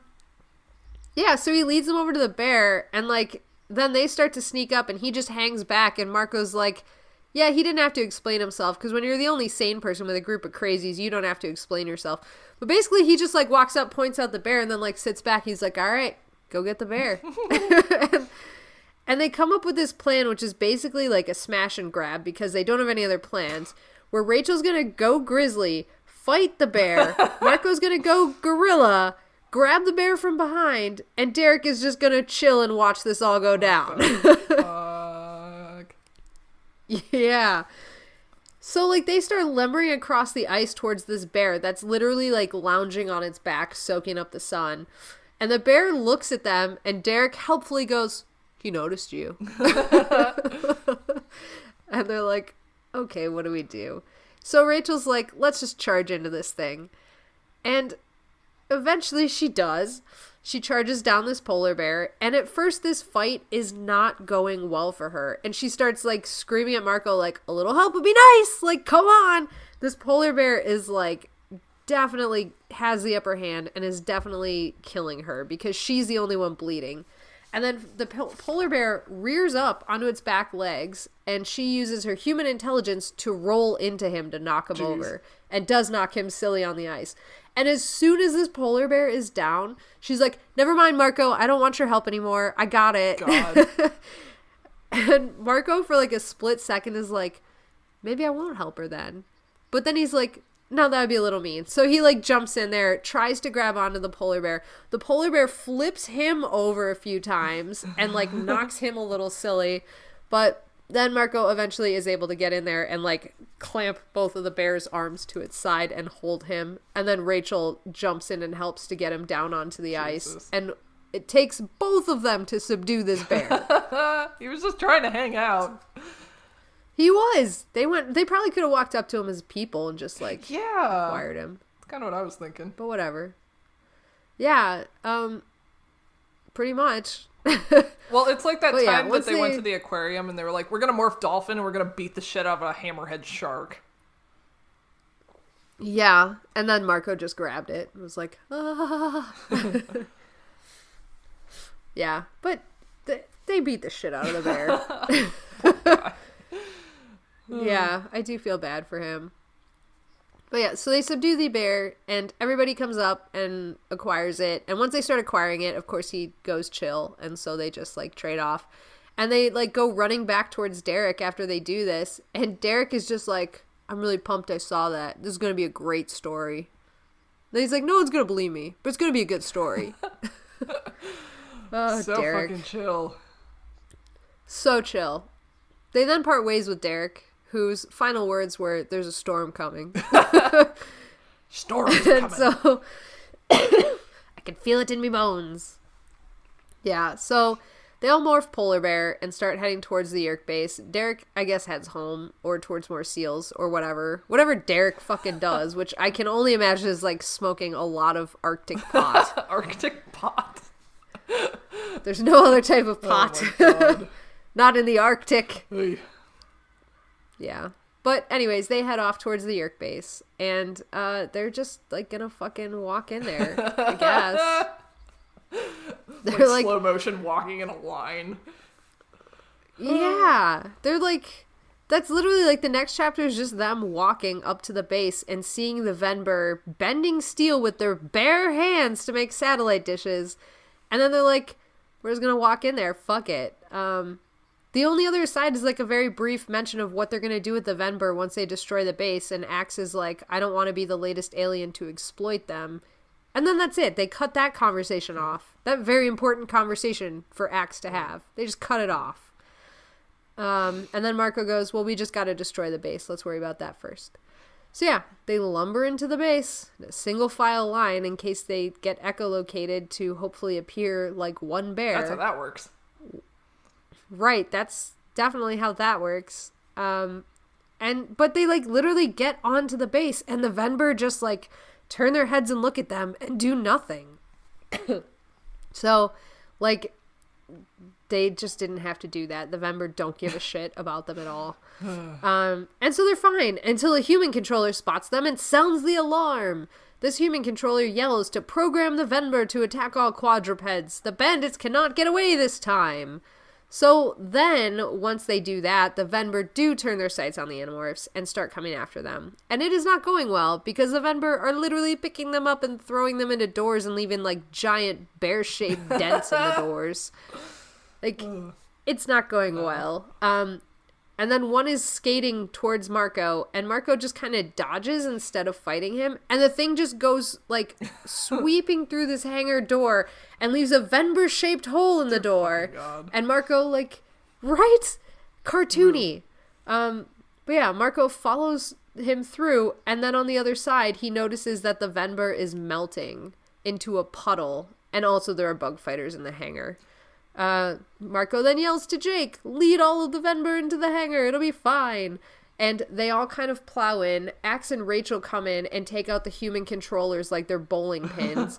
Marco and Kaycie are the only ones that, like, once they make it into the hangar and see the other Venber just, like, coming in one after the other, they're watching, because these guys are just turning into puddles before their eyes. Like, they come into the heat and they literally just start melting into the ground, and like their like twisted bodies are still reaching towards Marco and Kaycie as they're melting because they're programmed to get them. And like Marco describes it as a Yerk atrocity, which it is an accurate representation of what is happening. Yeah. This is horrifying. Yep. It's just fucking awful. Yeah. And then Marco realizes that he and Kaycie are the only ones that are not on a bug fighter right now. And he said, but someone had to bear witness to this death. So once he realizes that, he quickly gets Kaycie and rushes up onto the bug fighter where everybody else is already demorphing. Axe takes over the controls of the ship, and Marco volunteers to take the weapons array because he's done it before. Before they leave, they start to blow up the base. They start with the other bug fighter, and Axe says, please use the low power setting. And so he does, but it still like rockets them back when they blow this thing up. And then they start blowing up the satellite, and then they go to each building on the base one by one, blowing it up. Finally, when they have leveled absolutely everything, they take off, only to be caught by a scanner, and it shows that the blade ship is on an intercept course now. So they know they can't outrun the blade ship forever, but they have a pretty good head start. So they just start flying as fast as they can towards home. And finally, when the sensors show that the blade ship is within 3 minutes of catching them, they all fly out of the ship as birds of prey and just leave the bug fighter to explode behind them. So that's how they got out of that mess. And, yeah, there are no human controllers left alive here either. Because how could they be? Right. This isn't mentioned, but they dead. Yeah, like, I thought they mentioned that, like, they waited for the human controllers to run out of the buildings before they shot them up, but it's like, yeah, you still left them in the wilderness to die, like. Yeah, and they're not getting picked up, like, they're dead. Yeah, so. Grizzly. Yeah.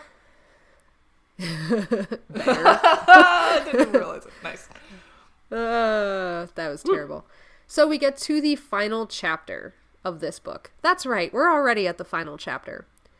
It took the kids a few days to get home. They flew, they caught rides on trucks, they caught rides on trains, and all the while they talked about the Venber and what happened to them and how they were now extinct again. Except for potentially the two still roaming the wild. And for some reason that was important to them to know, that there was still some left. When they finally made it home, they relieve the chi of taking over their places, and Marco takes the longest and hottest shower he can stand. His dad gets moderately annoyed by this and says, you forgot to turn the fan on, you're turning the whole house into a sauna. And he was like, I want to turn the whole house into a sauna. But he goes, sorry, Dad. And his dad is, of course, very annoyed about this, and also the fact that Marco's sudden neat streak has ended, and that his room, which was immaculate, is now back to its messy ways. But his dad gets over it and offers to take them out to get some food, and Marco asks, oh, what do you want to go get? And his dad goes, I was thinking ice cream. And Marco just says, excuse me, and gets back in the shower.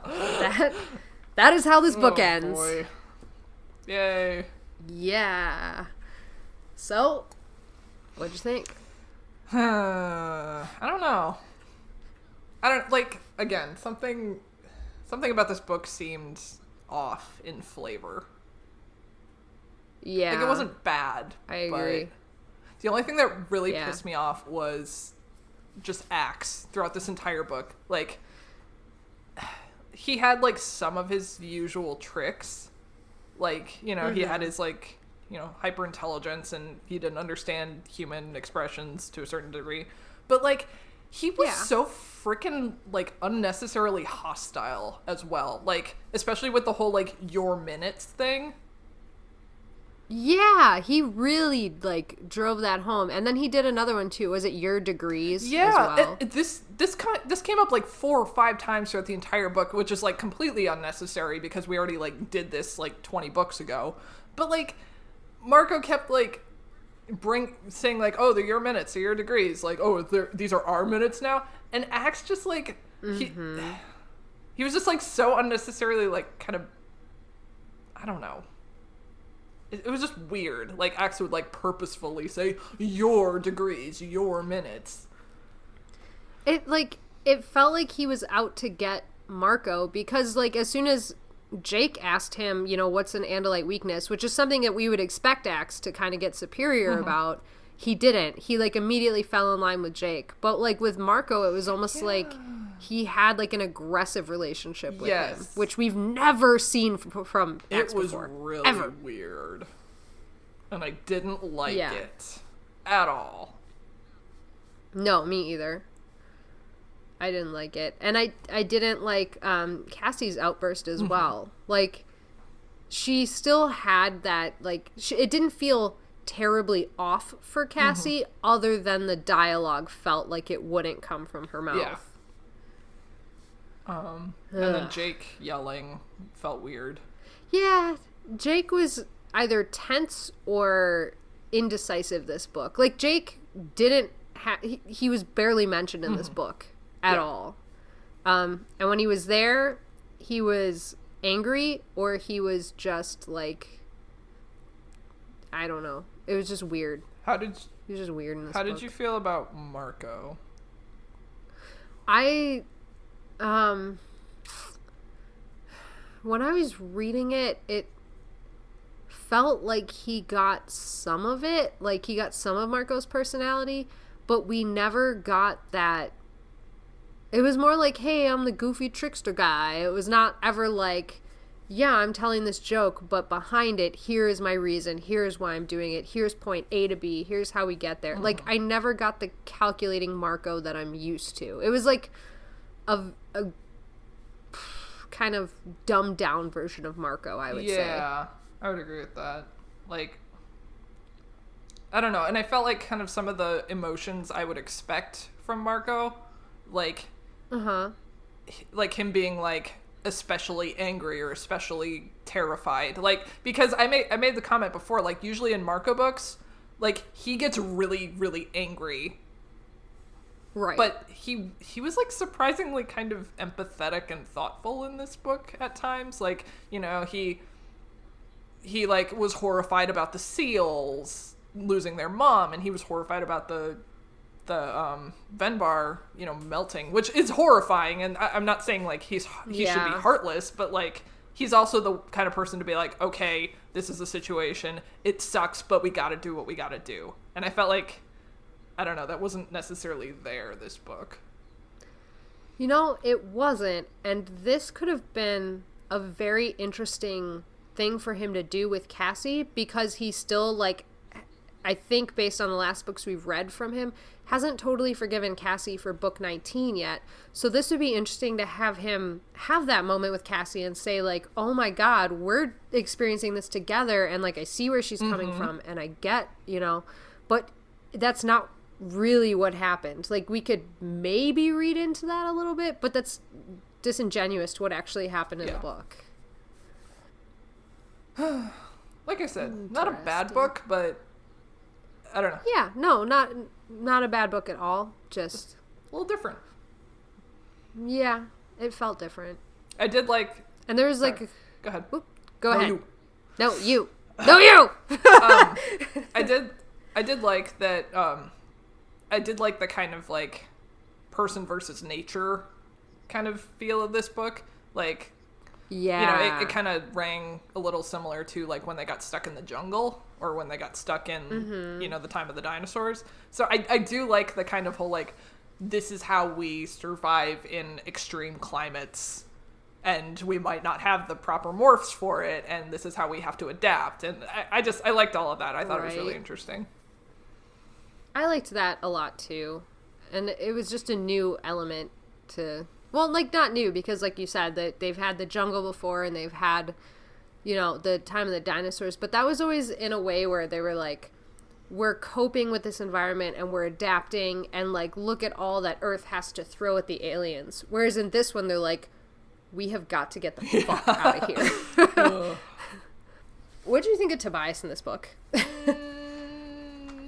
I mean, he had a moment of complaining where I was like, oh yeah, classic Tobias, he's complaining again. But, yeah. I don't know, he didn't make that much of an impression on me, this book, because he was mostly just like, I'm a flea, hanging out on someone's body. Yeah, and then the only other big reaction he had was like well, and we don't even know it was him, it was kind of implied, but when Marco made fun of them, he said nothing, which is a Tobias reaction too. Sure. So it was kind of like, yeah, okay. Yeah. Rachel was the most accurate. Yeah. Especially with that. The other thing, oops, sorry, go ahead. Especially with that whole, like, polar bear versus grizzly bear thing, and she got all, like, bummed about it. She's like, I can still do it, like, because I'm very aggro. Yes. I was just thinking, because it was a Marco book, and Catherine Applegate's husband, who helped her write the series, Michael Grant, he was always saying Marco is the character that's kind of like his personality, and that's like how, like, he relates the most to Marco, and he writes it as like Marco is kind of similar to him. So I wonder how he felt having this one be like ghost written, and if he read it and thought like, oh, that's not kind of my tone, like, you know. I just wonder what he thought of it. So when you say he helped write the series, was he like just kind of a collaborator, sounding board person, or did he actually? I think he actually wrote, like, yeah, he was a writer on it. But I believe that he could not take any credit to it because he was in some sort of legal trouble and couldn't work at the time. So yeah, but I believe he helped, and he wrote a good chunk of it. Yeah. Do you know anything about this particular ghostwriter? I looked up his name before this and added it into the spreadsheet, but it's also right in the front cover. So it was written by Jeffrey Zelke, Zuehhlke. Zulk, probably. I don't know much about him, and I'd have to kind of read into it a little more. Like, I'd have to look up other stuff that he's done, but I would be really interested to know from Applegate, like, knowing that she doesn't trash talk people and that sort of thing, but I'd be really interested to know, like, which of the ghostwriters she was thinking did the best job, because I mean, I don't think this guy did a bad job at all. No. So, I don't know. I know that their constant, like, criticism was, like, we tried to give them more freedom to, like, write their own voice into Animorphs, and most of them did not take the bait. Interesting. But that's all I know. Yeah, because, like, I don't really know kind of how ghostwriting works. Like you said that Kay Applegate did the initial outline and probably provided a lot of, like, character notes and stuff.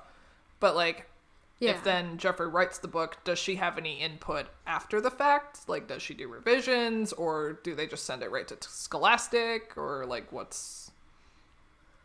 Oof. I wish I knew more about the process. I've got to imagine that she has the ability to add revisions to it, or to say, no, that's, like, not how this would sound like.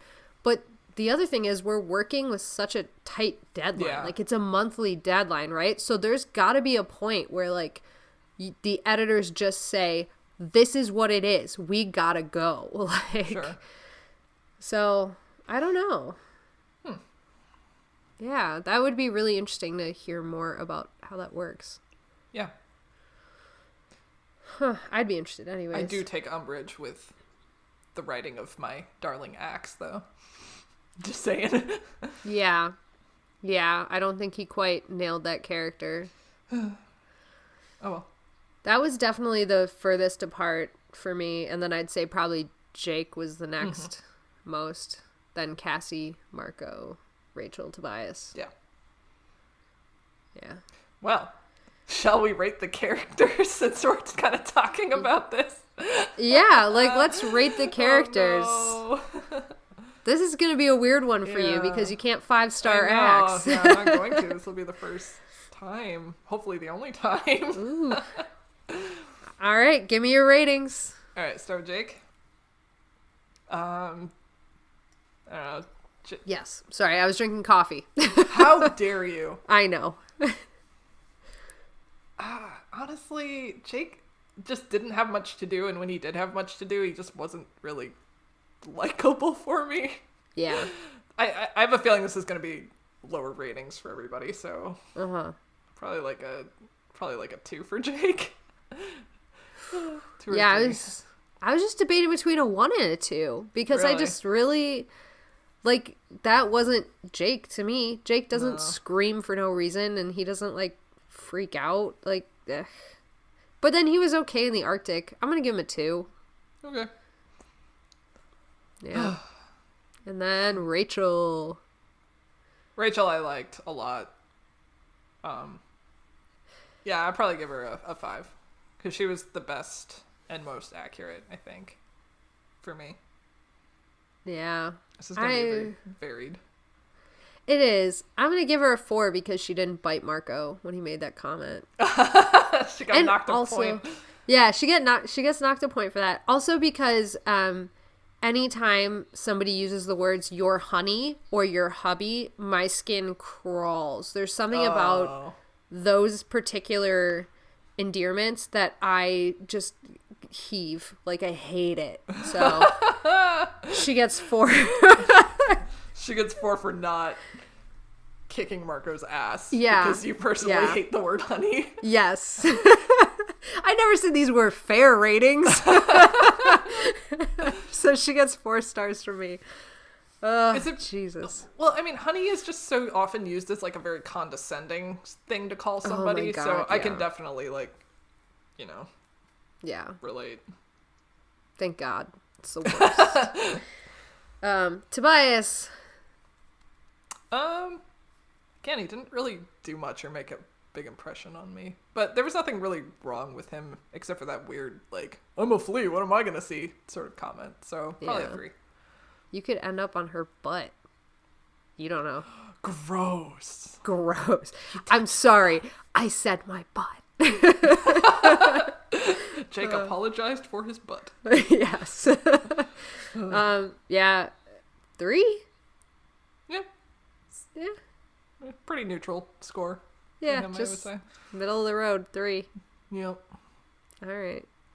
Cassie. 3.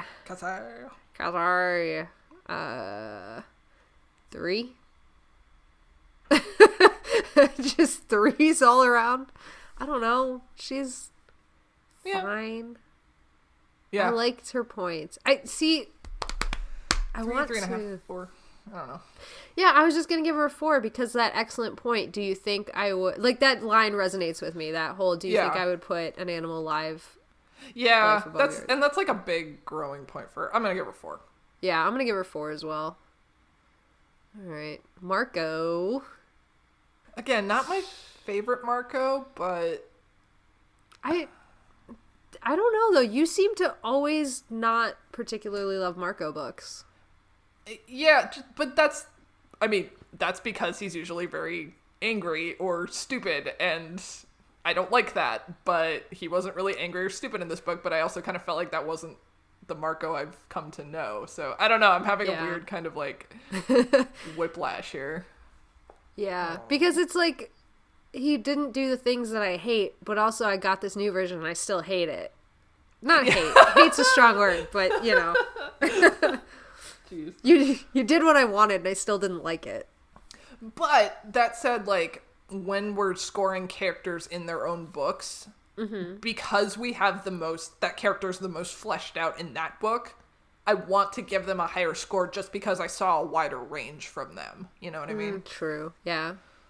Unless they do something horrifically offensive and then they get... Yeah, then it's like... stars. Yeah. So I guess... I don't know. Probably like a 3.5 for... I don't know. Reading is hard. Reading is hard. I'm going to give him a 2 just because I didn't like it. I just didn't like what he was doing. Like, I don't know. I hated the forced mother thing. Yeah. I thought that there was a lot of points in time where, like, we'd normally see Marco interacting with the team and, like, having these moments. Like, flying into Visser 3's meadow, morphing into the fly, finding each other. Like, I thought we'd have these moments that he'd jump at, and there was nothing. Yeah, and you're right when you said that we didn't get the analytical Marco. He was just kind of like a weird, pale interpretation of himself. Okay, I'll knock it down to a 3 for me. Okay, I'm keeping my 2 for Marco. Okay. And then Axe. my sweet boy. Your sweet boy. I did not like at all in this book. Your sweet baby boy. Oh, they done you dirty, Axe. They done you bad. They don't offend you somehow. Oh god. Yeah, I'm sorry. He gets a 2 from me. It pains me so much, but this is like we're gonna look back at our timeline of our star ratings and we're gonna be like, what the fuck happened in this book that we did not give our favorite characters 5 stars? Oh, I mean, I don't know. I didn't feel particular ways towards Axe. I don't know, because I don't have that, like, really, like, I love Axe. He's great. I enjoy everything he does, but, like, because I don't have that, like, he's, like, not my favorite character, I just feel really, like, about him. Like, I don't really care. Like, he wasn't himself, obviously. I didn't like it, because normally, you know, he's great and funny and, like, blah, blah, and this was just kind of, like, a Cliff Notes version of Axe, and I don't know. I don't care. So 2. I agree with you. Give him a 2. I'd give him a 3, except for the fact that I know he can be so much better, and I hate that he's not. So he's a 2. Yeah. There. That's my rating. I agree. I don't want to give him a 1. Like, ugh. No, I'm not going to give him a 1 because he didn't do anything shitty. But, you know, give him a 2. Goodness. Visser 3? He was so dainty in this book. I'm giving him a 3. Oh no! Visser 3 can't get a higher score than Axe. I hate it. Okay. But he was so dainty. Like, everything he did, he was just flipping around, floating trots, beautiful da-da-da. Like, I'm feeding in my meadow, I'm monologuing on my ship, I'm walking down the halls with the Andalite Bandalite. Like, he was so joyous. He was pretty great. If I held Visser 3 for 30 seconds in this book, he brought me joy and I would keep him. Sure. Okay. That's fair. All right. Yeah. All right. Should we do the last fucking 5 books we read? Yeah. Oh, this is going to be hard. This is going to be super hard because it starts with the second book in the David arc. Fuck.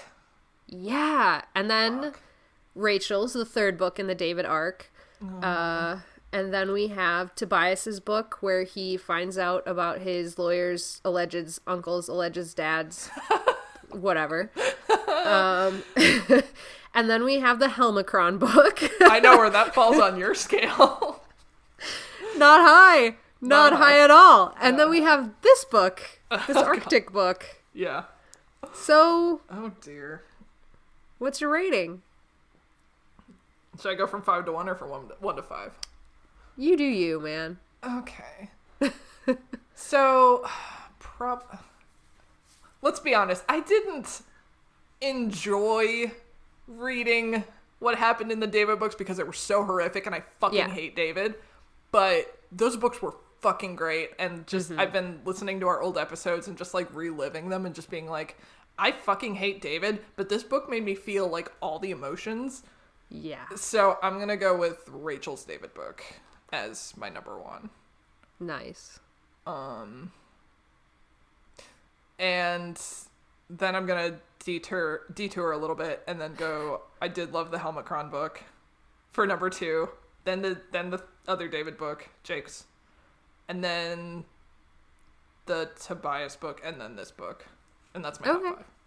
I like that. That's a good ranking. I can see why for all of those. Although I am slightly surprised you didn't put Helmicrons at number one. But your reasoning is very sound. Oh my god. Like, I loved it for the goofiness that it was. Yeah. But, like, at the end of the day, I think just making me feel the emotions that, and, like, leaving such a lasting impression on me is going to rank higher. Which is what Rachel's David book was. Yeah. I completely agree. That's my number one book, too, is Rachel's David book. Because it was, as you said, all the emotions, the intensity. And I've read this series before, and still, like, I just have that moment of, like, I finished that David book, and then I was going out with friends afterwards, and I was shaking with rage. Like, I was so mad. And I'm like, a book did this to me. A book that I've read before, that I know the ending of. Like, and I was still, like, I was physically shaking with rage. I hate him so much. He's the worst. He's the worst. So it's Rachel's David book and then Jake's David book. Those are my 1 and 2. Yep. And then Tobias's book would be my number 3. I like Tobias in that book. He's just, he's a sweet bird boy, and it's like a huge, moment for the series to find out, like, that he knows who his dad is now, which we've known. But then the Helmicron book, I'm gonna rate it above this book. Yeah, really, because you kind of sold me on it because it was such a good time. Like, but hate the Helmicron? I fucking hate the Helmicron so much. But, like, it was, like, a flashback, kind of, to happier times. Like, we had that moment of, like, Animorphs can be funny and silly, and we can go back to that. And that's wonderful. I love that. Like, I love the deep, dark shit. Like, I want to, me, I love the darkness. Come take me. But, like, that doesn't mean I can't appreciate, like, a really good, fun romp as well. Yeah. And then this book, only because I have come to realize in my old age that what drives me with media are strong characters that I can feel for and want things for and relate to. And I didn't get the full depth of that in this book. And that's what I want. Like, I want, no matter what this situation is, because Helmicrons are fucking stupid, but I could still relate to Cassie and have funny moments and have moments of, like, the interaction with Jake was so fucking adorable. And, like, I've felt that before. Like, I know what it's like to be in that situation. And this was just kind of like, maybe it's also because it was in the Arctic. It was, like, so outlandish we couldn't find a relation point. Yeah. So, yeah. And I feel a little bit bad because I feel the same way, but I also don't want to necessarily disparage Jeffrey. Yeah, I mean, I feel like I'm coming down on this harder because it's ghostwritten. See, I feel that way too. Like, that's something that I'm really trying to be conscientious of as well. But, like, I am here because of those character relations. Like, that's what stands out to me. And he didn't nail that, and that's not necessarily his fault. Like, that might not be his strength, but, like, he nailed the really dark stuff. He nailed, like, Taxons. He nailed the goriness of the battle. Like, those were excellent moments in this book. Yeah, agree. But at the end of the day, like, we're reading it, like, we have these 2-hour discussions about people that we're talking about like they're our friends that we know. And he didn't nail that. And that's kind of what we do here. That's a good assessment. And that's the only reason, like, because I feel the same way. Like, you know, I don't want to come down on him just because he's a ghostwriter and say, like, you can't touch Catherine. Like, I'm not trying to protect her and, like, disparage him. Like, sure. You know, there's no reason for me to. And as I said, when I first read this, like, it never stuck out to me as a great book in the series, but, like, I didn't necessarily read so many issues with it either. Mm-hmm. Like, it's fine. Okay. Yeah. It's fine. But then you put it, like, again, we're putting this up against the David arc and the Helmicrons and Tobias finding about his real family. So, like... Yeah, that's yeah. It's also not really fair. That's true. Like, yeah, 4 absolutely stunning, like, meaningful books. Well, maybe not the Helmicrons, but... Well, right, but it is, like, because of the Helmicrons. Like, when you say the Helmicron book, it elicits a strong reaction.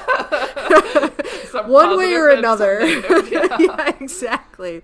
And, like, and the other thing is the Tobias book was kind of related to the Hork-Bajir Chronicles, so that almost elevates it a little, too, because of how good the Hork-Bajir Chronicles were, and then we immediately go into this Hork-Bajir-centric story right after, or before, if you fucked up the timeline. But, yeah, it's, like, it's not even really fair to put this against all the other books at this point. Yeah. Yeah. And the David arc is, like, when you can sit in a group of people fucking 20 years after these books are published and say the David arc and everybody goes, oh, that fucking David! Like, you just can't compete. Yeah. Everybody starts flipping tables. It's literally like a bunch of 30-year-olds that are like, when I was 10, that motherfucker ruined my life. Like, you know? Yeah, it's not fair. Yeah. Oh, man. Just shit. Yeah. I know. And I feel bad for Jeffrey, too. Like, Jeffrey, you're great, man. You did fucking awesome work with many things. Some things you missed on, but you know what? He also, like, coming into the series, you didn't make up the characters in your head. They're from Catherine's head. She's the one that knows them intimately. You do not. And, like, so unless you consistently wrote for these characters, and he didn't, there's multiple different ghostwriters, so it's not like, you know, he eventually got to know them or something like that. It's not really like that. Like, yeah, he came into the mix, he did a good job, and it was fine. But it wasn't, you can't put this next to David and to the Helmicrons and expect it to shine. Yeah. That's fair. Yeah. Woohoo. Yeah, we did it. We did it. Yay. And then we're starting the cycle anew. We are. And our next book, I looked at the little excerpt in the back of this book, and I am very excited for you to find out about our baddie in this next book. Uh-oh. Uh-oh. It's gonna be a good time, and it's dear. Jake, which we always end up really liking Jake books. I love Jake books. Yeah. So. I just feel like Jake doesn't usually have much to do in everyone else's books, but in his books I'm just like, yes, there you are.